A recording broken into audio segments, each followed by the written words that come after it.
Press the bell icon on the YouTube app and never miss another update. Welcome student. Kopargaon taluka education सोसायटीचे K B. Rohmare कला वाणिज्य व विज्ञान कनिष्ठ महाविद्यालय कोपरगाव आयोजित या ऑनलाईन लेक्चर सिरीजमध्ये मी प्राध्यापक अभिजित वाघ पुन्हा एकदा तुमचे हार्दिक स्वागत करतो. विद्यार्थी मित्रांनो, यापूर्वीच्या लेक्चरला आपण निर्देशांकाचा जो काही स्वाध्याय होता त्यामधील ऑब्जेक्टिव्ह संदर्भात माहिती दिली होती. त्याचप्रमाणे त्या व्हिडिओमध्ये मी तुम्हाला काही टास्क सांगितला होता. खूपच थोड्या मुलांनी तो टास्क कंप्लीट केलेला आहे. महत्त्वाचा टॉपिक होता. महत्त्वाच्या टॉपिकमध्ये तुम्हाला IMP क्वेश्चन पण मी सांगितलेले होते. ते गणितही तुम्ही टाकलेले नाही आहे. थोडा गांभीर्याने विचार करा. 12वी बोर्डाचे पेपर आपणास द्यावायचे आहे. ठीक आहे. त्याचप्रमाणे पहा, निर्देशांकाबद्दल काही टॉपिक तुम्हाला समजला नसेल मला व्हॉट्सअपवर मेसेज करा. अजूनही काही माहिती तुम्हाला देता येईल यापेक्षा जास्त सोप्या पद्धतीनेही समजून सांगण्याचा मी प्रयत्न करेल. तर आज आपण जो 7वं प्रकरण आहे नॅशनल इन्कम राष्ट्रीय उत्पन्न या संदर्भात माहिती पाहणार आहोत. तर सर्वात पहिल्यांदा उत्पन्न इन्कम पहा. उत्पन्न या शब्दाशी तुम्ही सर्वजण परिचित आहात की उत्पन्न इन्कम ज्या काही रिसोर्सेस आहे, जी काही साधन संपत्ती आहे, त्या साधनांपासून तुम्हाला मिळणारी मिळकत असते. मग ते पर्सनल इन्कम असतं, वैयक्तिक उत्पन्न. मग सपोज तुम्ही शेतकरी आहात, तुमचे वडील शेतकरी आहेत, शेतामधनं त्या संपूर्ण क्षेत्रातनं मिळणारं उत्पन्न. समजा तुमचे वडील सर्व्हिसला आहेत, मग महिन्याचा पगार त्यांचा 25,000 झाला, त्यांचं पर्सनल इन्कम महिन्याचं 25,000 रुपये आहे. हे त्यांचं झालं पर्सनल इन्कम, वैयक्तिक उत्पन्न. मग हा वैयक्तिक उत्पन्न हा भाग येतो सूक्ष्मलक्षी अर्थशास्त्राचा. पहा, आपण राष्ट्रीय उत्पन्न हा भाग पाहतोय. मग राष्ट्रीय उत्पन्नामध्ये देशातील संपूर्ण व्यक्तींच्या उत्पन्नाची बेरीज केलेली असते.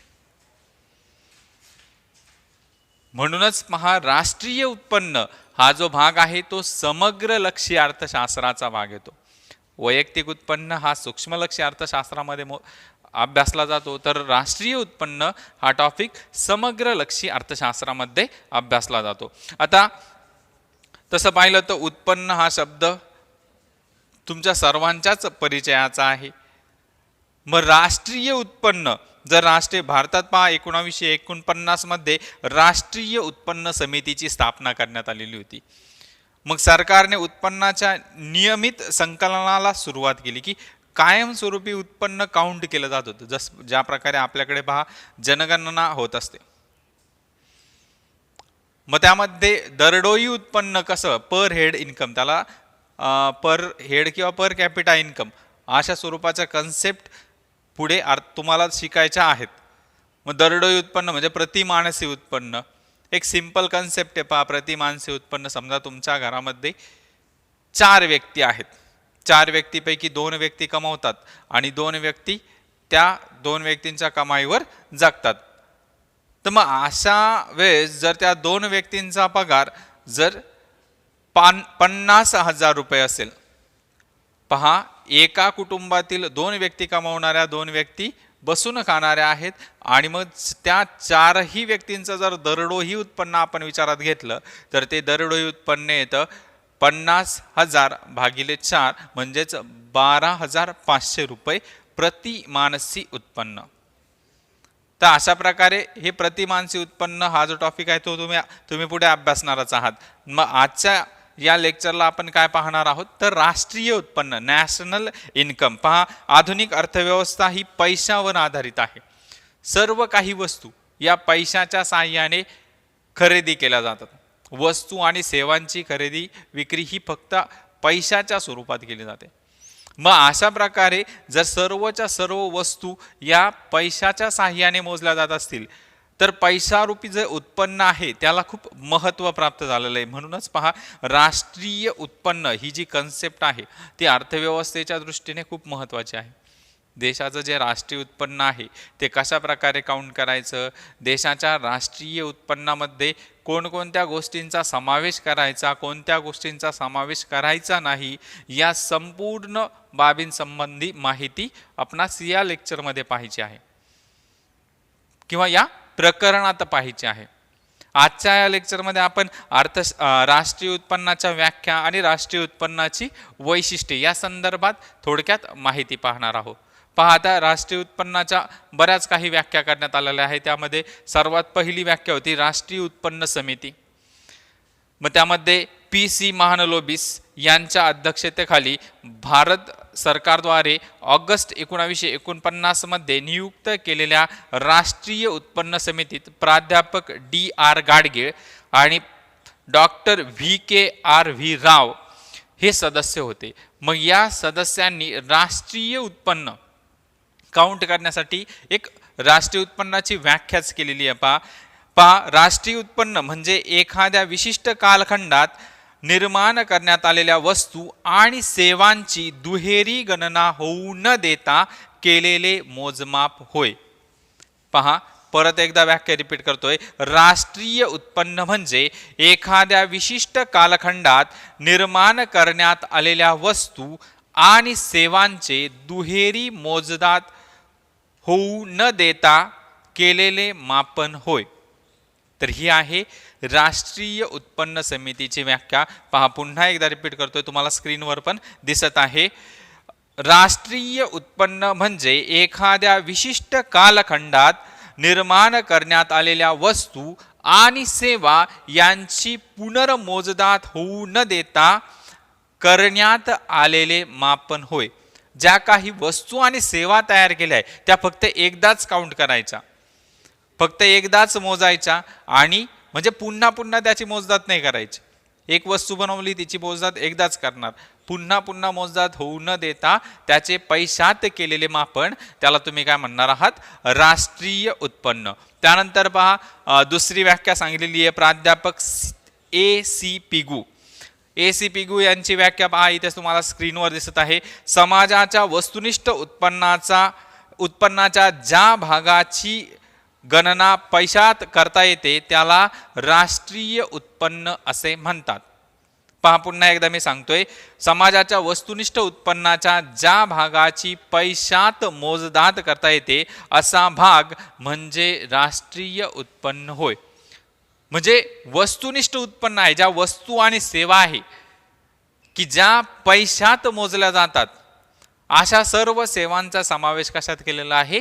राष्ट्रीय उत्पन्नामध्ये.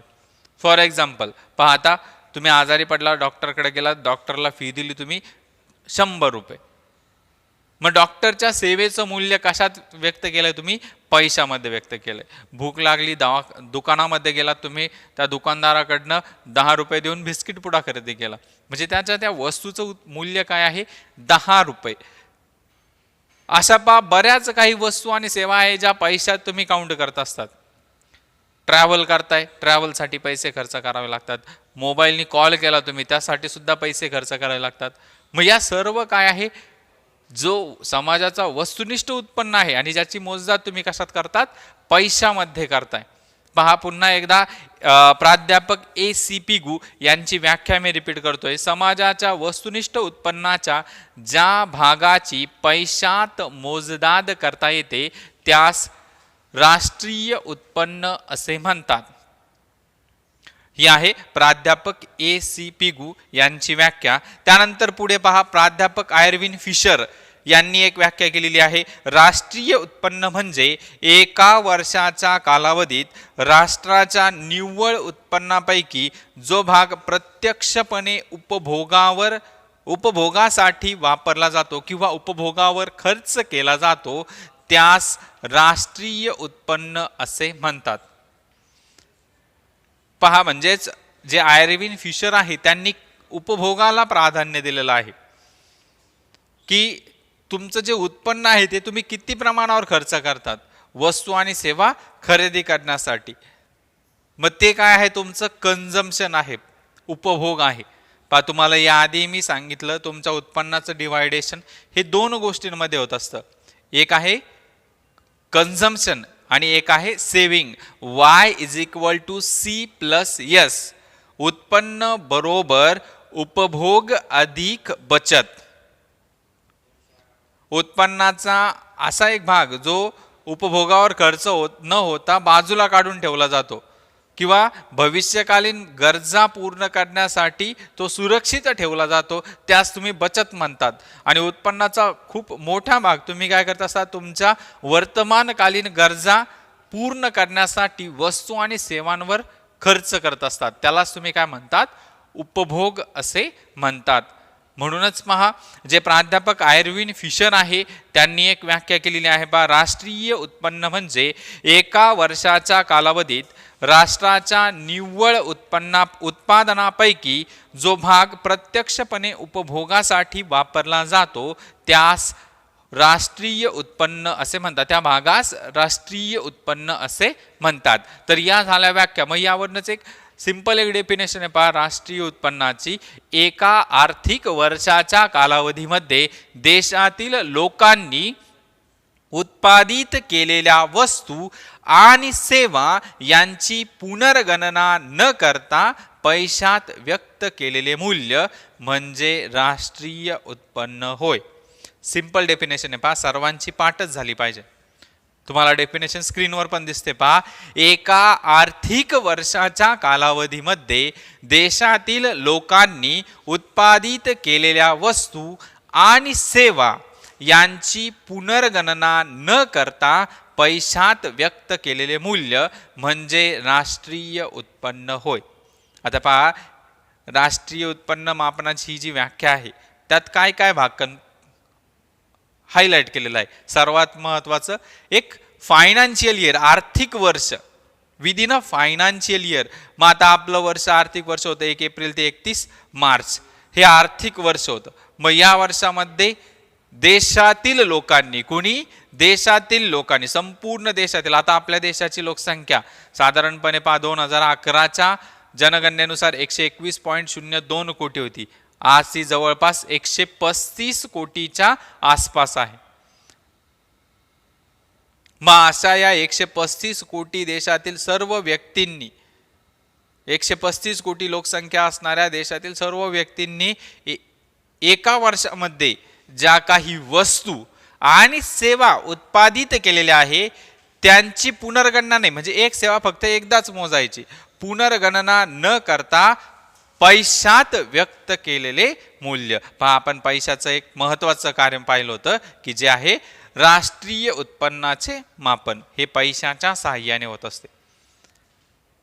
आपण दुसऱ्या प्रकरणामध्ये पैशाची जी अनुषंगिक कार्य होती त्यामध्ये हे महत्त्वाचं वैशिष्ट्य पाहिलं होतं किंवा पैशाचं कार्य पाहिलं होतं की पैशाच्या साहाय्याने राष्ट्रीय उत्पन्नाचं मापन होतं. मग ही जी व्याख्या आहे पहा, पुन्हा एकदा मी रिपीट करतोय, काळजीपूर्वक ऐकायची. सर्व विद्यार्थ्यांनी ही व्याख्या यूट्यूबच्या कमेंट बॉक्समध्ये पोस्ट करायची.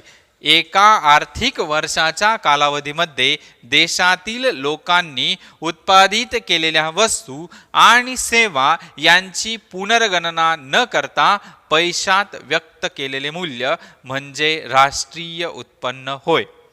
तर अशा प्रकारे आपण येथे राष्ट्रीय उत्पन्नाची जी समिती आहे तिची व्याख्या पाहिली, प्राध्यापक A.C. गु यांची व्याख्या पाहिली आणि प्राध्यापक आयर्विन फिशर ज्यांनी उपभोगाला प्राधान्य दिलेलं आहे आणि उपभोगाच्या साहाय्याने राष्ट्रीय उत्पन्न कशा प्रकारे काउंट केलं जातं या संदर्भात त्यांनी व्याख्या केली, या व्याख्या पाहिल्या.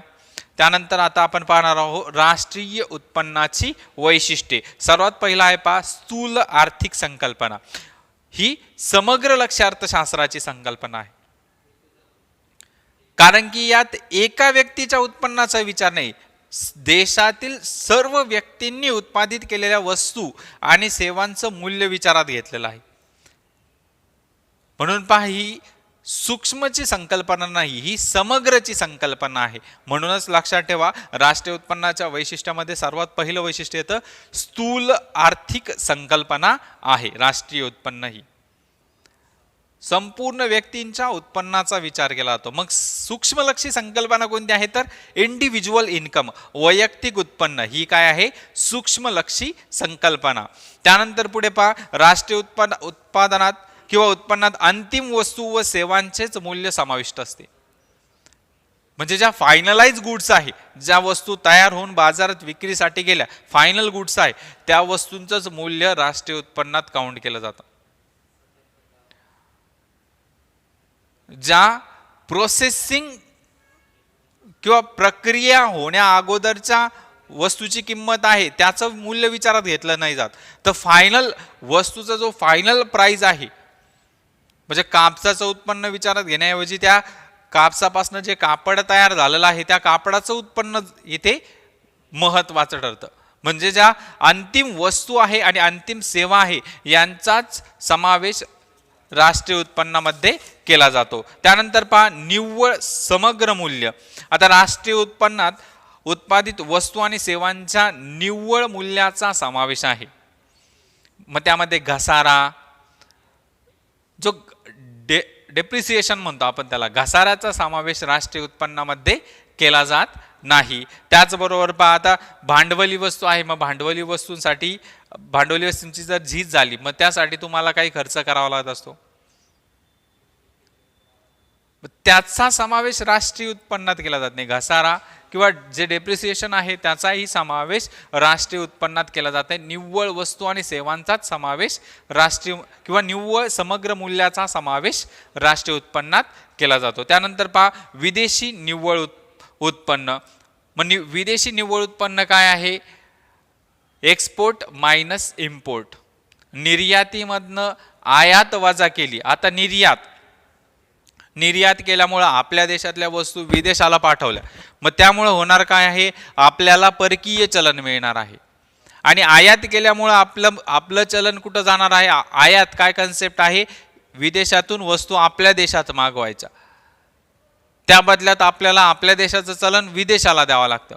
म्हणजेच पहा, निर्यातीमुळं आपल्याला विदेशी चलन प्राप्त होतं आणि आयातीमुळं स्वदेशी चलन काय होतं? जातं. मग याचं जे निव्वळ निर्यात आहे किंवा विदेशी निव्वळ उत्पन्न, त्याला तुम्ही एक्सपोर्ट मायनस इम्पोर्ट असं देखील म्हणतात.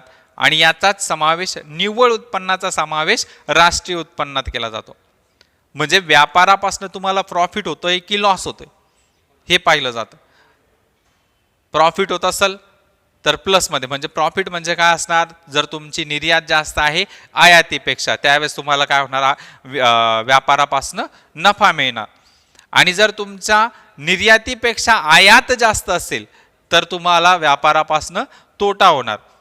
मग तो तोटा राष्ट्रीय उत्पन्नातून वजा केला जाईल. तर अशा प्रकारे पहा, राष्ट्रीय उत्पन्न काउंट करत असताना निव्वळ निर्यात किंवा विदेशी निव्वळ उत्पन्न विचारात घेतलं जातं. त्यानंतर आर्थिक वर्ष, विदिन अ फायनान्शियल इयर. पहा, मी व्याख्याच केलेली आहे, एका आर्थिक वर्षाच्या कालावधीत. मग आता भारताच्या बाबतीत जर विचार केला, 1 एप्रिल ते 31 मार्च, लक्षात ठेवा, भारताच्या बाबतीत 1 एप्रिल ते 31 मार्च हे काय आहे? भारताचं फायनान्शियल इयर, आर्थिक वर्ष, त्याला वित्तीय वर्ष असं देखील म्हटलं जातं. मग राष्ट्रीय उत्पन्न काउंट करताना या वित्तीय वर्षाचा विचार केला जातो. त्यानंतर पहा, प्रवाही संकल्पना आहे, स्टॅटिक नाही आहे. राष्ट्रीय उत्पन्न कायमस्वरूपी स्थिर राहणार नाही, त्यामध्ये बदल होत राहणार आहे.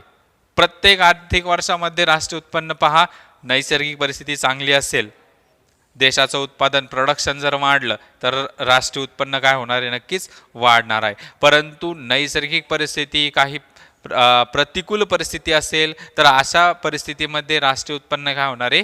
कमी होणार आहे. आत्ताच पहा, कोरोना सारख्या परिस्थितीत लॉकडाऊन आलं आणि त्या लॉकडाऊनमुळे प्रोडक्शनवर खूप मोठा फरक पडलाय. खूप कमी प्रमाणावर प्रोडक्शन झालं, प्रोडक्शन सेल पण खूप कमी प्रमाणावर झाला. त्यामुळे राष्ट्राचं उत्पन्न काय झालेलं असणार आहे? नक्कीच यावर्षी कमी झालेलं असणार आहे. त्यानंतर पुढे पहा, पैशातच व्यक्त केलं जातं. आज आपण पहा, व्यवहार करताना पैशाला सर्वात महत्त्व दिलं जातं. मग कोणतीही वस्तू आणि सेवा तुम्ही पैशाच्या साहाय्यानेच परचेस करतात. म्हणूनच लक्षात ठेवा, राष्ट्रीय उत्पन्नाचं मापन देखील आपण कशात करतो? पैशातच करतो. तर अशा प्रकारे आपण राष्ट्रीय उत्पन्नाच्या ज्या काही व्याख्या होत्या त्या संदर्भात माहिती घेतली. त्याचप्रमाणे राष्ट्रीय उत्पन्नाची जी काही वैशिष्ट्ये होती ती आजच्या लेक्चरमध्ये पाहिली. लेक्चर संपूर्ण पहा, काळजीपूर्वक पाहिले त्याबद्दल सर्वांचे धन्यवाद. लेक्चरमध्ये ज्या काही व्याख्या आलेल्या असतील त्या यूट्यूबच्या कमेंट बॉक्सवर पोस्ट करा. लेक्चर आवडल्यास लाईक, शेअर आणि सबस्क्राईब करायला विसरू नका. धन्यवाद.